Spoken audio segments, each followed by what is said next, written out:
Microtrending. Welcome back. This is Gabrielle, and you are listening to Microtrending, a place for anything that is having a moment for better or for worse. We're really going to go in on that for worse today. Very excited. But first, I just want to thank you for all of the support so far. Any comments anywhere, especially on YouTube, DMs, etc. Um, and specifically in terms of supporting the cause, not the cause, but spreading awareness about Operation Beige, really calling it what it is. I saw a rogue comment in the wild using the term Operation Beige, and that meant the world to me, that we're spreading the gospel about what is going on. And I did check, and that person was following me. It wasn't some like weird coincidence. Not that there's anything terribly novel about Operation Beige, but we're getting the word out, and thank you for helping. And before we get to the trend, the sickening trend at hand, I do have something nearly as sickening I want to touch on. A complaint.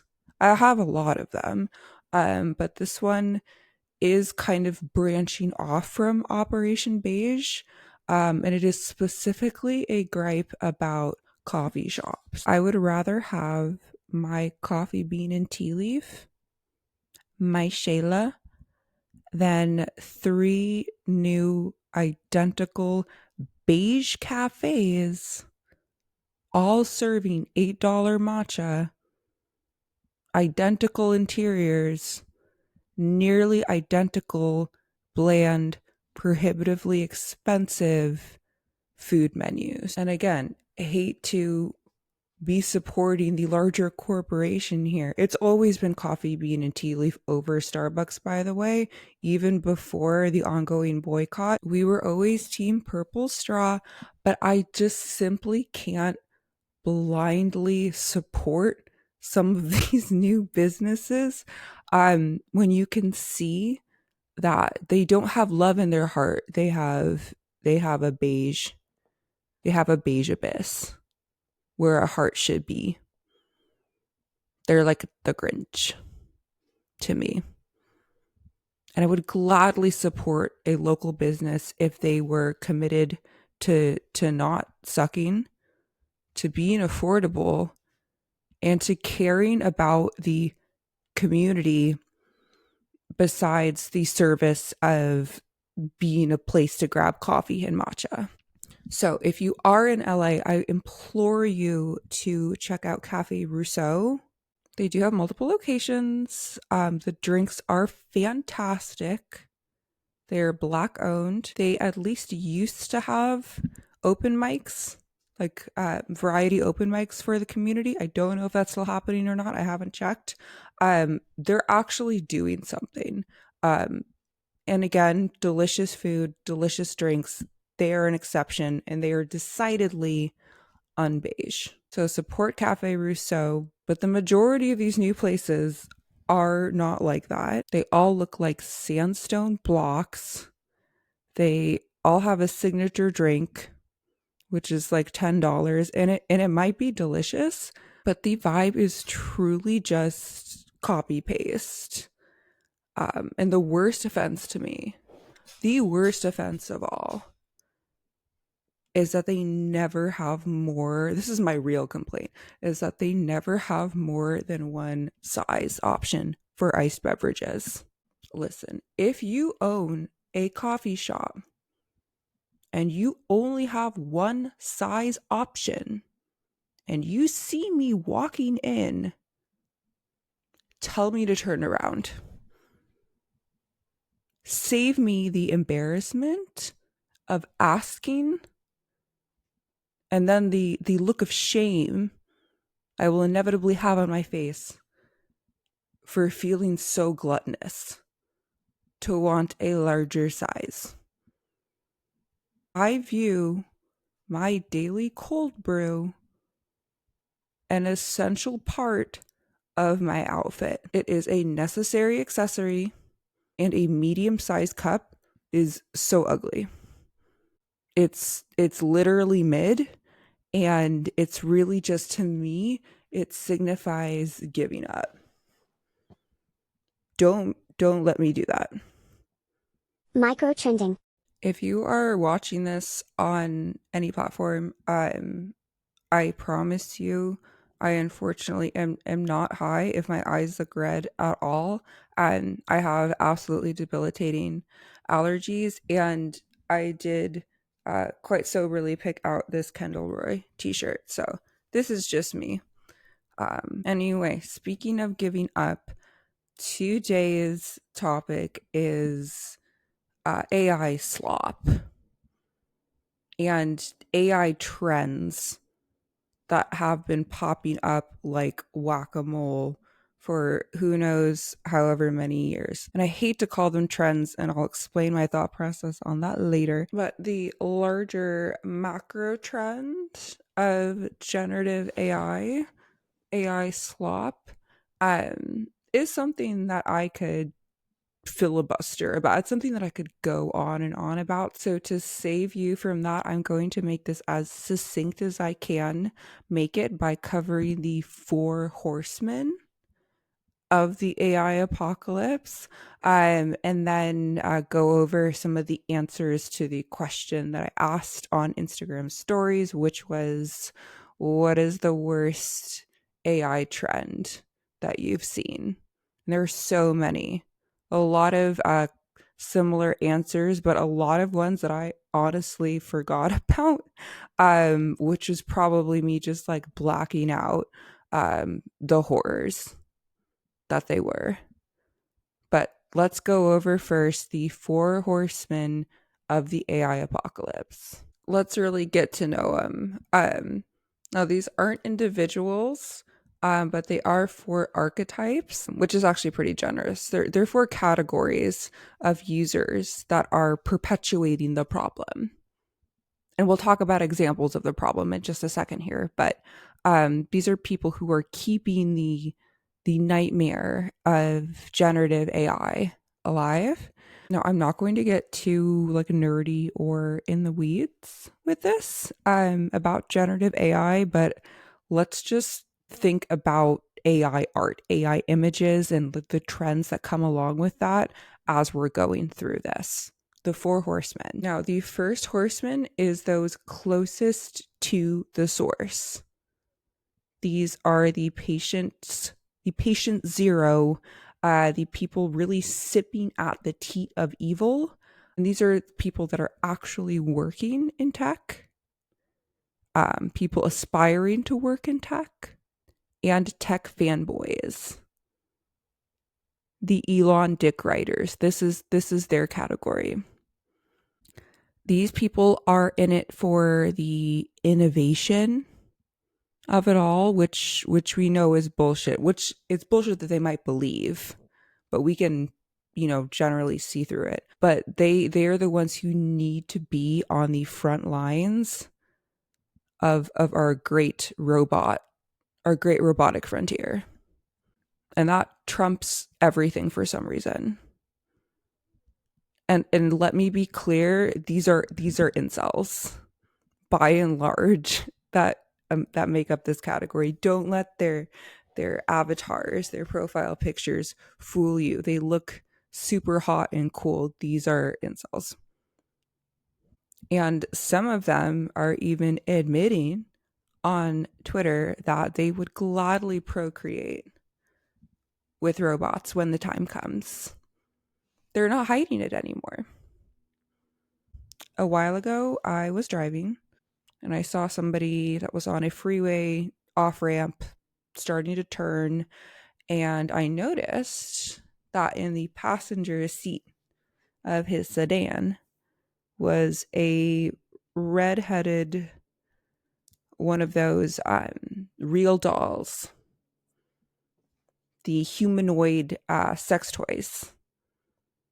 Now, he could have been using it to cheat his way into the HOV lane, or that could have actually been his girlfriend.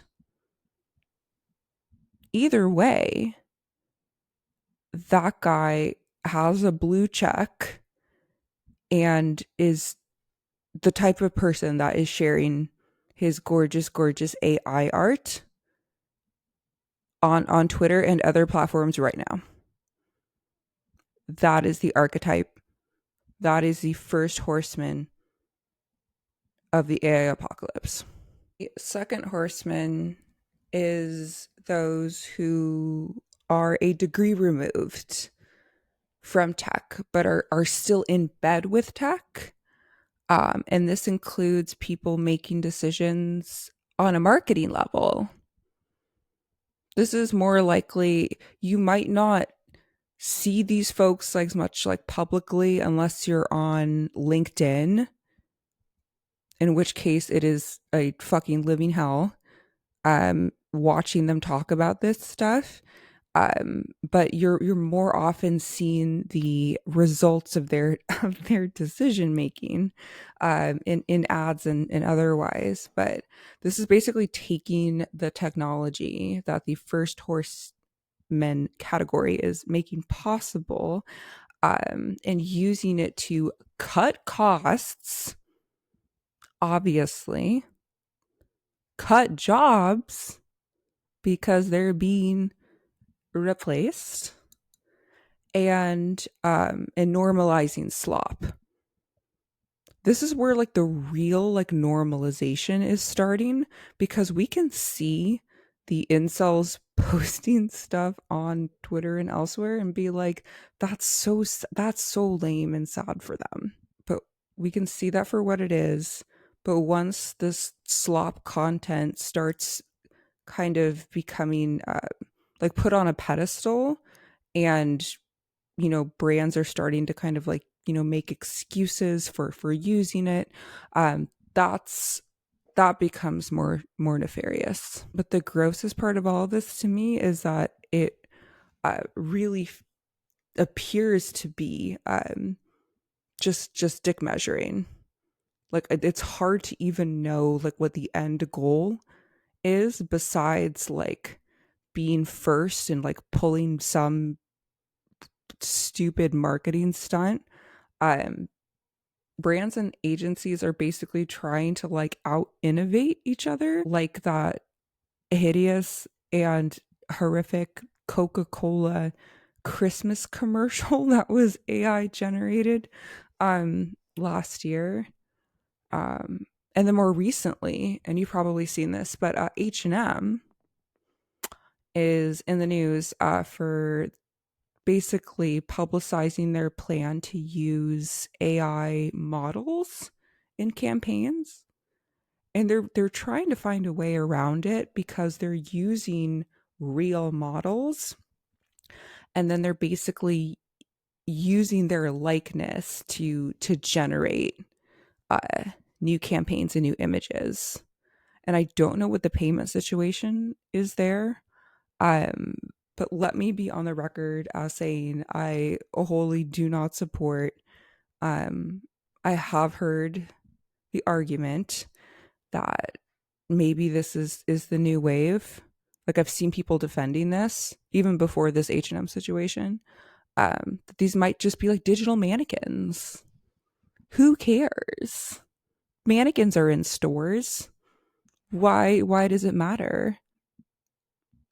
And I would like to remind you that brands are going to continue to want and use, even if it's from a not a well-meaning place, even if it's from just checking a box tokenization, they're going to continue to want and use visible diversity in their content.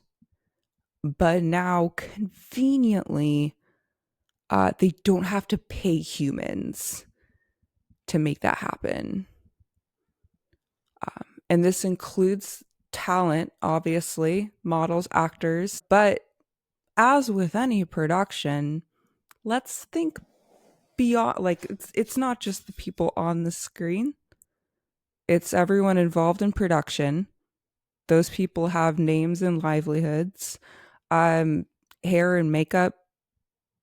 I mean, just every single category. If you've heard the argument against using AI in film, that extends to obviously to commercial work as well. So just really let that sink in for a bit. Now, the third horseman of the AI apocalypse. This is your peers. Or maybe this is you. I don't mean to assume either way. Maybe this is you. But this is the layperson of a certain intelligence. This is the category of people who can generally, again, don't want to generalize, but who can generally tell the difference between what's AI and what's not.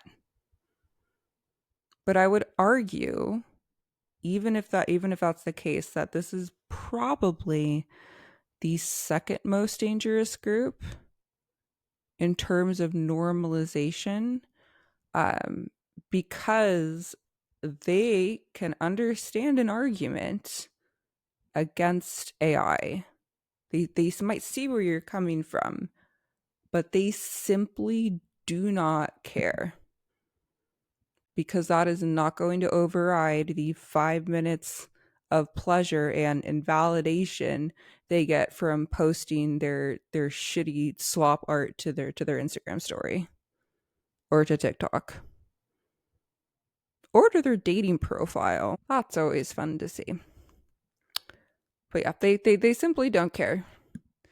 And they might even be like liberal environmentalists, um, but they're willing to turn a blind eye to the glacier melting of it all. They're going to make an exception for generative AI. I think the greater offender, honestly, in all of this is ChatGPT, but we're just going to focus on AI art for now. But these are the people who are using ChatGPT for everything.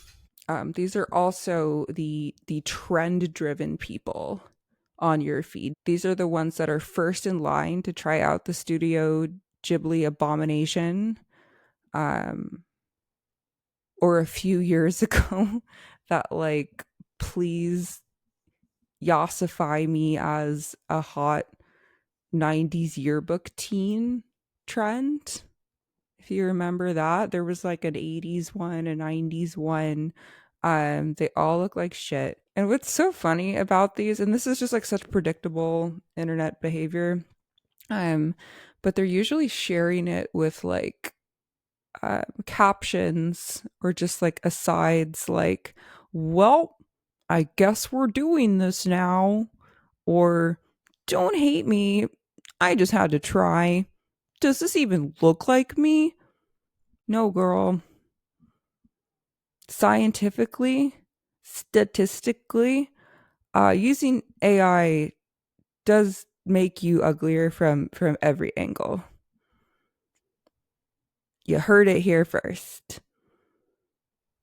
And honestly, I know we're not even done with the four horsemen. I know that I can't win this argument against using generative AI with everyone, but if you haven't heard it, if you care about personal privacy at all, and maybe even about some innocent lives, you have to understand that we're actively training this technology, and sometimes for military purposes, whether you know it or not. And it's like stuff that you would be sickened to know about. And you can look up Google's Project Nimbus and facial recognition, put that all in the same search bar, um, during your free time. You're welcome. Now, the final horseman of the AI apocalypse is not even a horseman. It's just a horse. And I hate to do horses like that, so we can just call it a donkey. Um, but I just need some way to signify that this category is simply lower IQ on average and probably eats carrots without washing them straight from the ground. And this is, you probably guessed it, this is your boomers on meta platforms. And some of them are quite old. So we'll give them that. But others, they either have the classic Karen lead poisoning, or they're simply just willfully ignorant and they're a problem. So I guess I can't really say that they're like the most nefarious, even though their politics are likely garbage on average. But this Bible quote contingent who can't tell the difference between a photograph and a family circle comic are sharing these clearly AI generated posts with wild abandon. And this is old news, obviously, to a lot of, they're the ones who get like made fun of the most. But the problem remains. I don't even know what the pre-Facebook equivalent to this behavior was. It's probably just like passing gas or something. Something just equally effortless. But like I said, it's an ongoing problem. It is an epidemic, and it is spreading the disease of generative AI and just dumbing us down collectively. To be fair, these are the same folks who were seeing the Virgin Mary in their grilled cheese. So perhaps we should expect less. If I were Mark Zuckerberg, I would be embarrassed. But he was also pushing the metaverse at one point, which was even worse at drawing human hands. So maybe he's actually proud. Maybe he is actually believing what he's seen in his empire of slop. Microtrending. I did ask you on Instagram stories for your take on the worst AI trends that you've seen. And I've read through some of them, but I've left most of them to look over right now.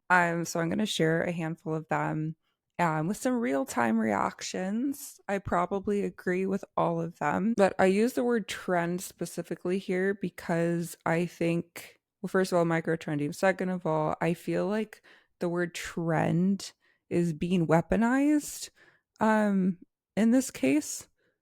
It's making it seem like something that you have to be part of. And anytime like a new prompt becomes popular, I very often see people saying like, oh, the blank AI trend, the Studio Ghibli trend. It's not a trend. You were just a lemming. It's a prompt. It should prompt you to get a life. Anyway, let's take a look at some of your answers. First of all, blown away by the generous amount of responses I got here. It just makes me feel like hopeful for the future. I'm gonna cry. That this many people, we all hate the same thing. That's so beautiful. But a lot of people, I know it's a really hot topic right now, mentioned the Studio Ghibli quote unquote trend. And I could not be more on the same page as you. At this point, you've all probably seen there was a 2016 interview with Hayao Miyazaki, who is one of the co founders and definitely the most recognizable figurehead, creative force at Studio Ghibli. And he called AI an insult to life itself. And I have never agreed with something more. I think it's just in very plain terms is like how I viscerally like feel whenever I see anything that is pretending to be actual generative creative work. And I also, if you are a fan of his work at all, it's also the least surprising thing ever. Um, like some of you probably, those movies have just been an important part of my life. My dad introduced me to Studio Ghibli films when I was probably like 4 or 5 years old. It was one of my earliest film memories was watching My Neighbor Totoro, and it is still one of the films that I have seen, I think, like more times than any others, just because of how much I watched it when I was a kid. Kiki's Delivery Service, Spirited Away. There were just later when I was older and I could watch it. Princess Mononoke. I think it's just really 2D animation at its peak, and for it to be reduced to slop,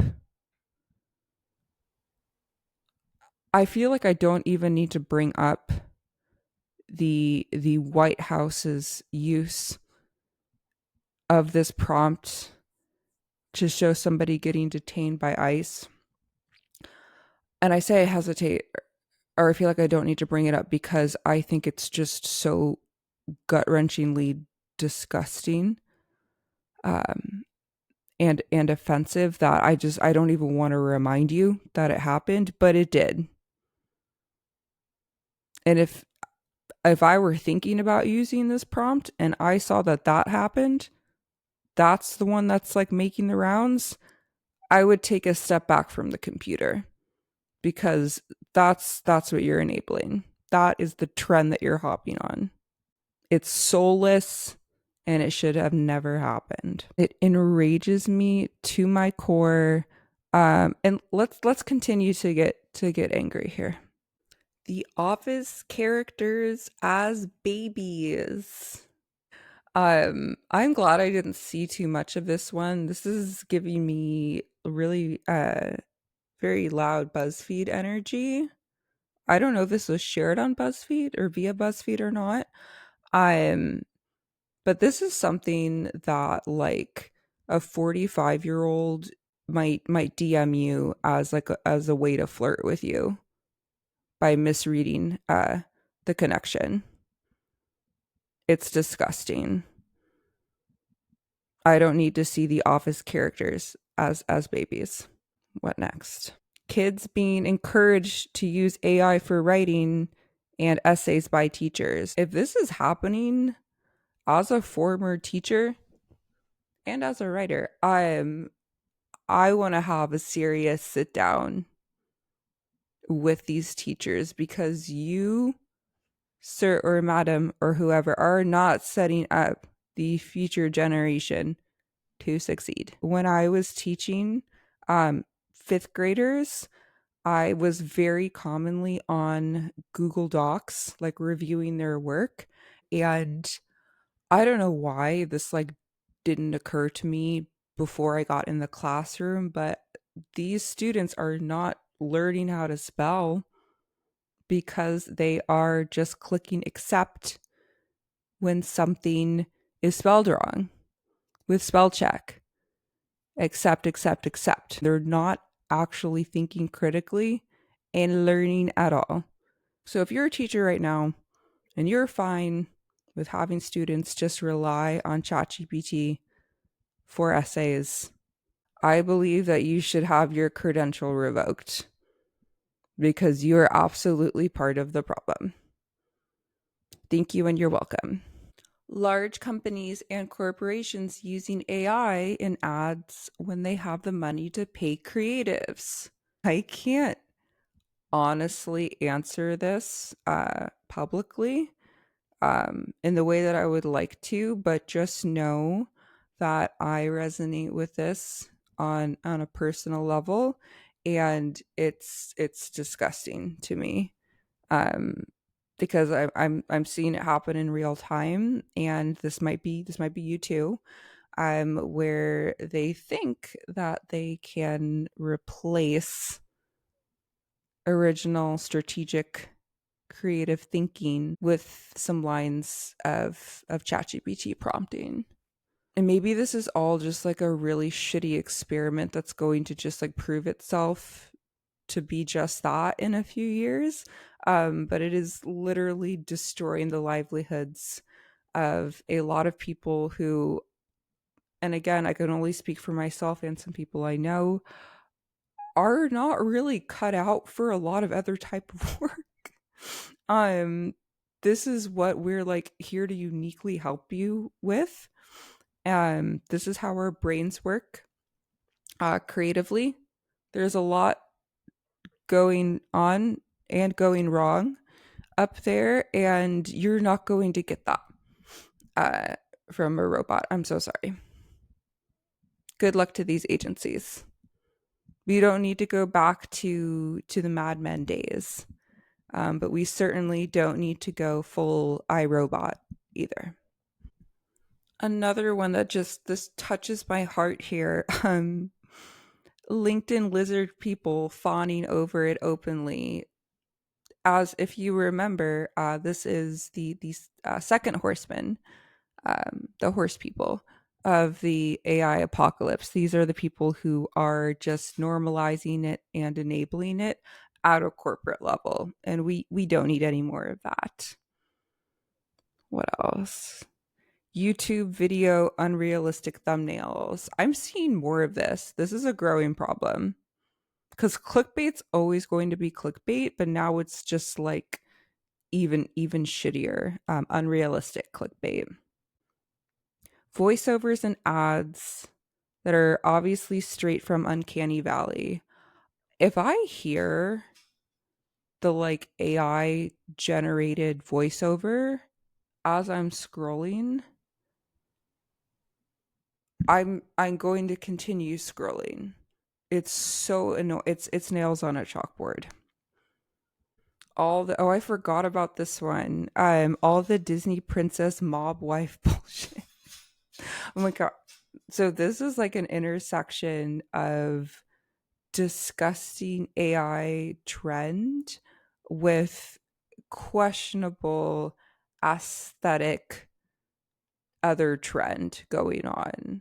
If you haven't seen my mob uncle aesthetic video, you should check it out, because it was more generative, more unique than Disney princess as a mob wife. Let's see. Oh, I hate these so much. They're disgusting. Oh my god, I'm getting grossed out just thinking about it. Maybe this is just me. Animals morphing into food and vice versa. A bowl of porridge becoming a flock of sheep. Ew. This this might be a larger conversation, but you've probably seen those like Apple billboards and other billboards where they're like, if you can imagine it, it's possible. And it's just like the stupidest hybridization of something. Like a hippo in a tutu, which is not even like a hybridization, it's just a hippo wearing a tutu. Wow, I've never imagined that before. Thank God I can do that with some godforsaken AI. I've always wanted to see a bowl of porridge becoming a flock of sheep. Just do some fucking LSD. Find your headiest friend, do it once, get it out of your system. Maybe that is what's missing in your life. Try it out. Another vote for the Studio Ghibli trend. But in general, the worst one being deep fake porn. And that is probably the worst one. If we had to give an award for the one that was probably the most damaging, let's go ahead and give that one a gold star. Straight to Joe. Social media teams using generative AI. I've seen it happening on a daily basis. It looks like shit. Pay your social team. This one, oh my gosh, this pops up from time to time. Jacked world leaders with giant anthropomorphized animals walking um behind them in slow-mo. I don't remember the specific example that I've seen of this recently, but who is this for? Men claim to be straight alpha males, and then they're making stuff like this. Pick a side. This one's dark. Baiting old people with fake photos of World War II vets. I don't think I knew this was happening. Um, another straight to jail contender. Um, Profile pictures on dating apps.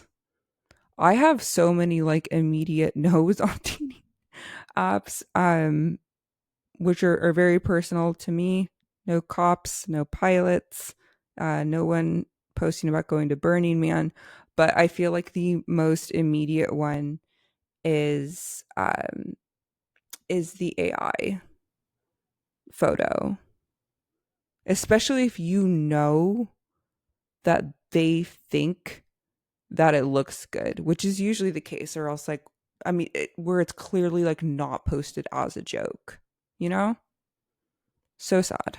Got some more votes for Studio Ghibli, and I hate this one too. This one is different. It is those weird generated scenes based on prompts that look like a nightmare landscape. Um or like imagining specific shows also in like a different theme. Like, why don't you explore actually creating that art? Or maybe just like make it happen in your brain. All of this is making me think that maybe there are more people out there that can't rotate a three-dimensional apple in their mind.